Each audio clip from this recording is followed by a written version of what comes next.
All right, how dare me, a new YouTuber, give advice to other beginners? Well, the good news is this is not coming from me, but from successful YouTubers with thousands of subscribers. I'm talking of Vanessa Lau, Jade Benson, Faye Films, Amplify Views, just to name a few. Think of me as that classmate who has read the teacher's notes and is willing to share her cheat sheet with you. So let's get started with my lessons learned from successful YouTubers. Lesson 1, you need an efficient process. This means having a schedule from idea creation to writing your script, shooting your video, editing, and then releasing on YouTube. Jade Benson, for example, advises against doing everything on the same day. This simply overwhelms you. So your process might look like this. Mondays and Tuesdays are set for idea generation and writing your script. Wednesday for shooting, Thursday for editing, and Friday doing your thumbnail and releasing. So let's move on to lesson number 2. You don't need a niche. I know we've all been hearing YouTubers and content creators in general talk about having a niche, but I'm going to go with Vanessa Lau's advice on this one. And here is why. As a business graduate, I understand the importance of having a niche.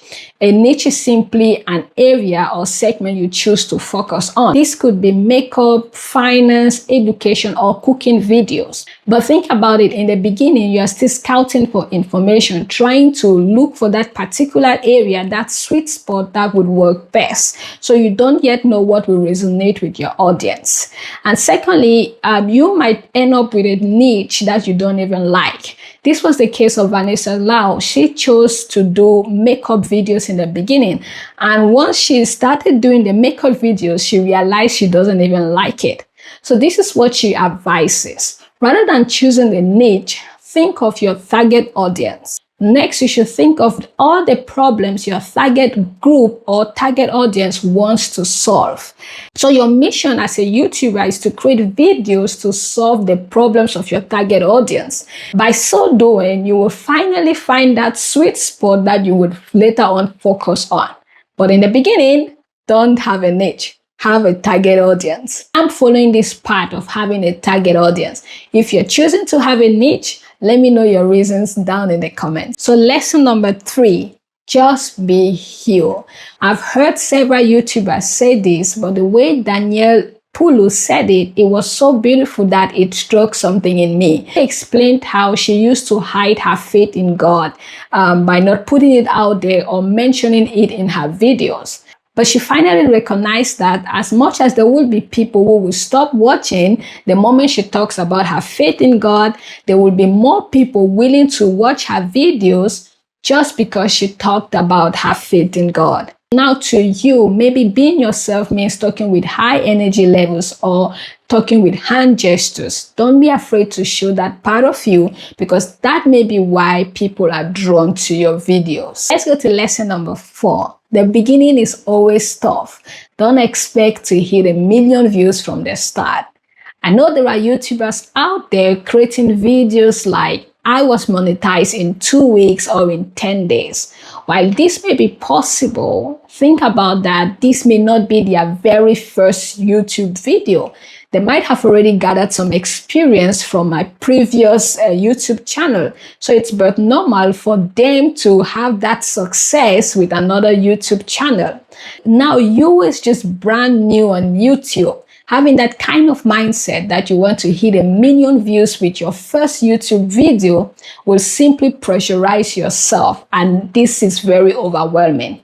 So this is what Vanessa Lau advises. Rather than having that kind of mindset of hitting 1 million views, you should focus on learning the skills of creating videos. So you should rather set targets like, I want to improve on my shooting style, my editing time, the quality of my videos. These are things you can control. And over time, you can measure the impact of these little adjustments on your YouTube performance. So focus on what you can control in order to limit the pressure on yourself. Lesson number 5, thumbnail and title. All of the YouTubers I have watched, including YouTube support information, stress on the importance of having a good thumbnail and title. No, scratch that. A perfect thumbnail and title. This is how I say it. Imagine seeing a house, a beautifully painted house with a signpost that says coming. Both the house and the signpost are attractive, so you're walking towards the house. But before you open the door to get in, you ask yourself, what will I get? This is where the title comes in. So if the title resonates with you or with what you're looking for, you're going to open that door and get into the house. Bringing this back to YouTube, the thumbnail is like that beautiful house with that signpost that says coming. But before clicking on that video, you look at the title to see if it matches with what you are looking for. If it does, you're going to click on that video and watch. So make sure your title actually passes across the message in your video. If you clicked on this video and you're watching up to now, it means my thumbnail and title worked. So let me know if you want more tips regarding thumbnail and titles.